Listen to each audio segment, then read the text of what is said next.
বঙাইগাঁৱত শিক্ষা বিভাগৰ আজব কাণ্ড। উপ নিৰ্বাচনৰ নামত বিদ্যালয়ৰ সকলো শিক্ষক গ'ল নিৰ্বাচনী প্ৰশিক্ষণত।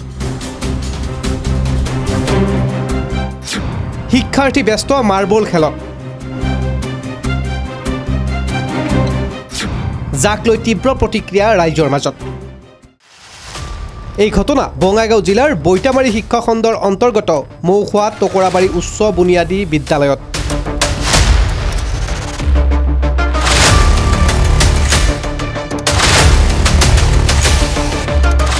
যি সময়ত শিক্ষাৰ উন্নয়নৰ ক্ষেত্ৰত চৰকাৰে বিভিন্ন ধৰণৰ পদক্ষেপ গ্ৰহণ কৰিছে, ঠিক তেনে সময়তে দেখা গ'ল এক বিপৰীত দৃশ্য।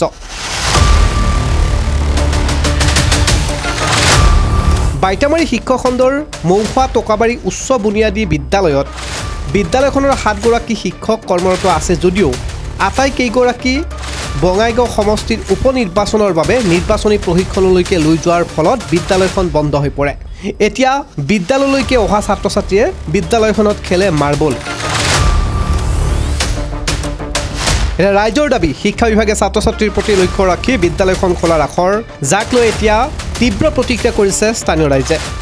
এতিয়া কথাখিনিতো আমাৰ পৰিচালনা সমিতিৰ সভাপতি ক'লে। এতিয়া মোৰ ফালৰ পৰা কথা হ'ল কি, মই চৰকাৰক দৃষ্টি আকৰ্ষণ কৰিছোঁ। আজি শিক্ষামন্ত্ৰী ডাঙৰীয়া, আপুনি চাওক, আপুনি শিক্ষাৰ আমূল পৰিৱৰ্তনৰ কাৰণে আপোনালোকে নতুন শিক্ষানীতি আনিছে। নতুন শিক্ষানীতিত তেনেকুৱা কোনো আছে নেকি যে শিক্ষক নোহোৱা কৰি শিক্ষা ডেভেলপ হ'ব পাৰে? এতিয়া 7জন শিক্ষক 7জনে আপোনালোকে লৈ গ'ল। এতিয়া 5 দিনকৈ স্কুল বন্ধ থাকিব। এই শিশুখিনিৰ ভৱিষ্যত চিন্তা কোনে কৰিব? এতিয়া আপোনাৰ উপ নিৰ্বাচন আছে। উপ নিৰ্বাচন ইমান ডাঙৰ হেৰি নহয়। এইটো এটা সমষ্টিত আপোনাৰ ইলেকশ্যন হ'ব। আপোনালোকে গোটাই ডিষ্ট্ৰিক্টৰ শিক্ষকখিনি লৈ গ'লে হ'ব নেকি? কমচে কম আপোনালোকে 3জন লৈ যাওক, 4জন থাকক, আমাৰ ল'ৰা ছোৱালীখিনি শিক্ষাত লাগি থাকক। এতিয়াতো তেওঁলোকে খেল ধেমালি কৰি দিন কটাই আছে। গতিকে এইটো মই চৰকাৰক মই আহ্বান জনাইছোঁ, আপোনালোকে অনুগ্ৰহ কৰি আমাক 4জন শিক্ষক দিয়ক, 3জন শিক্ষক আপোনালোকে লৈ যাওক। শিক্ষাখিনি আমাৰ স্কুলখিনি খোলা থাকক। আজি স্কুল 5 দিন তালামৰা থাকিব। এই 5 দিন ল'ৰা ছোৱালীখিনিৰ শিক্ষা কি হ'ব ভৱিষ্যত তেওঁলোকৰ? এতিয়া উপ নিৰ্বাচনৰ নামত শিক্ষাৰ প্ৰতি তেওঁলোকে মানে বৈষম্যমূলক এনেকুৱা কাম কৰিছে। গতিকে তেনেকুৱা হ'ব নালাগে। শিক্ষকখিনিক আমাক দিয়ক, যাতে শিক্ষা স্কুল খোলা থাকে, স্কুলখন যাতে চলি থাকে আৰু কি। এইখিনি মোৰ কথা। হয়, স্কুল বন্ধ তালামাৰা একেবাৰে। কোনটো শিক্ষাখণ্ড এইটো? এইটো আপোনাৰ বৈতামাৰী শিক্ষাখণ্ড। ৰাইজৰ দাবী, শিক্ষা বিভাগে ছাত্ৰ ছাত্ৰীৰ প্ৰতি লক্ষ্য ৰাখি বিদ্যালয় খোলাৰ ব্যৱস্থা কৰক আৰু পাঠদান প্ৰক্ৰিয়া সুচাৰুৰূপে পৰিচালনা কৰক। ঠাইখন হ'ল কাইটপাৰা পাৰ্ট 1 আৰু মই এই মৌখোৱা ঢলবাৰী উচ্চ বুনিয়াদী বিদ্যালয়ৰ সভাপতি হয়, পৰিচালনা সমিতিৰ সভাপতি। আমাৰ ঘটনা হ'ল, আমাৰ স্কুলখনত 7জন টিচাৰ ছাত্ৰ হ'ল 254জন। তা আজি যোৱা 2 তাৰিখৰ ট্ৰেইনিং আছিল, ইলেকশ্যন আপোনাৰ বঙাইগাঁও সমষ্টিত ইলেকশ্যন হৈ আছে। এই ইলেকশ্যনৰ ট্ৰেইনিঙৰ কাৰণে 2 তাৰিখৰ আমাৰ শিক্ষকবিলাক গোটেই 7জনকো লৈ গৈছিল ট্ৰেইনিঙৰ কাৰণে।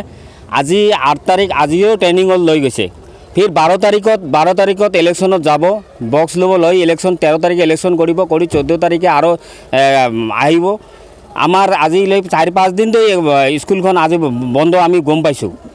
আজি আমাৰ 7জন মাষ্টাৰে কমচে কম 2জন ল'ব লাগিছিল, 5জনে স্কুলখন চলাল হয়। কিন্তু আমাৰ ইমান দুৰ্ভাগ্য, আমাৰ ছাত্ৰসকলৰ ভৱিষ্যত কানা কৰি ইলেকশ্যন পাতিবলৈ এই চৰকাৰখন আমাৰ স্কুলৰ পৰা 7জন শিক্ষক লৈ গৈছে। ইয়াত আমাৰ 1ৰ পৰা ক্লাছ 8লৈকে আছে। গছৰ কাৰণে আছে, ছুটিত আছে, স্কুলে বন্ধ। শিক্ষা আমাৰ বৈতামাৰী শিক্ষাখণ্ড। আমি বিচাৰোঁ যে আমাৰ ইলেকশ্যনৰ আগত আমাৰ স্কুলখন খোলা যাব। আমি আজি ট্ৰেইনিং হৈ আছে, নেক্সটটো আপোনাৰ 12 তাৰিখ আৰু ইলেকশ্যন ল'বলৈ যাব, 13 তাৰিখে ইলেকশ্যন। আমাৰ স্কুলখনটো বন্ধ নাযায়। আমাৰ শিক্ষা দৰকাৰ, শিক্ষা হ'ব লাগে। আমাৰ বিষয় কৰ্তৃপক্ষক জনাব বিচাৰিছোঁ যে আমাৰ স্কুলত ধৰণ আমাৰ শিক্ষক লাগে, আমি স্কুল ক্লাছ হ'ব লাগে। এই শিক্ষা বিভাগৰ আজব কাণ্ড, মানে আমাৰ 7জন শিক্ষক 7জনকে ইলেকশ্যনত ল'ব লাগে নেকি? আজব ঘটনা হৈ গৈছে।